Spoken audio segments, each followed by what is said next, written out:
মুখ ঢাকা। তারপর ওই গলায় দড়ি দিয়ে দুই সাইড থেকে টানতে শুরু করলো, আমিও হাত দিয়ে চেষ্টা করেছি অনেকটা।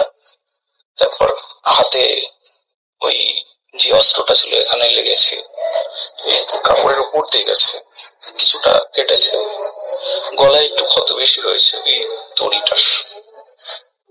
মাথায় জটা ছিল বাঁধা, তো আমার শুধু ধাক্কার মতন লাগলো, কিন্তু দেখলাম জটাগুলো কাটার মতন হয়ে খুলে পড়লো। এদিকে গোবিন্দ চলে এসছে। গোবিন্দ যখন আসছে তখন আরো কয়েকটা বাইক নিয়ে যাচ্ছিল। তখন ওদের ওদের দেখে ওরা দৌড়ে খুব তাড়াতাড়ি ওরা পালিয়ে গেল আমাকে ছেড়ে। এই কালকের ঘটনা। কারা করেছিল বুঝতে পেরেছিলেন? না, আমি তো এখানে কাউকেই চিনি না, তবে সবার মুখেই তো কাপড় বাঁধা ছিল। তারা যখন এরকম কাণ্ড ঘটাচ্ছিল কিছু বলছিল আপনার উদ্দেশ্যে? এমনি তো ফেসবুকে বা বিভিন্ন জায়গায় মানে ফোন কলের মাধ্যমে এমনি শাসায়, হুমকি দেয়, প্রাণে মারার হুমকি দেয়, নানান রকম ভাবে সমস্যায় ফেলে। কারণটা কি? আমি সনাতন ধর্মের কথা বলবার চেষ্টা করি, আমি সবাইকে এক হওয়ার কথা বলি, এটাই তো বলি। এটাই আমার যদি দোষ হয় তাহলে তাদের কাছে হয়তো দোষ। কারা হুমকি দেয়? দেখুন, এখানে তো কোনো থাকে না, আমি তো কারোর কথাই মুহূর্তে বলতে পারবো না।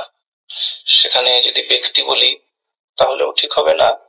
কোন নাম্বার থেকে ফোন এলো, সেই নাম্বারটা যদি বলি পরবর্তীতে দেখা যায় সেই নাম্বারটাও আর সুইচ অফ বলে বা নট রিচেবল বলে। কালকে আপনার উপর এই ঘটনা, এগুলো পুলিশকে জানিয়েছো?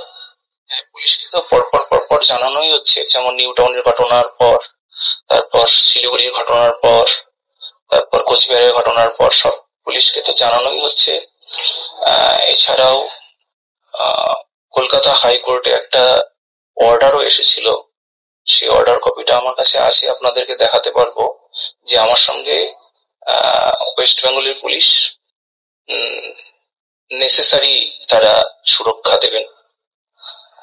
কিন্তু কোথাও দেখা যাচ্ছে যে যেমন নিউ টাউনে বলছে আপনার সঙ্গে আপনার সব জায়গায় যাওয়ার রাইট নাই, রাম পূজায় যাওয়ার রাইট নাই, আপনার ওখানে যাওয়ার রাইট নাই, এরকম। এই ধরনের ঘটনা আপনার সাথে এই প্রথম ঘটেছে না আগেও ঘটেছে?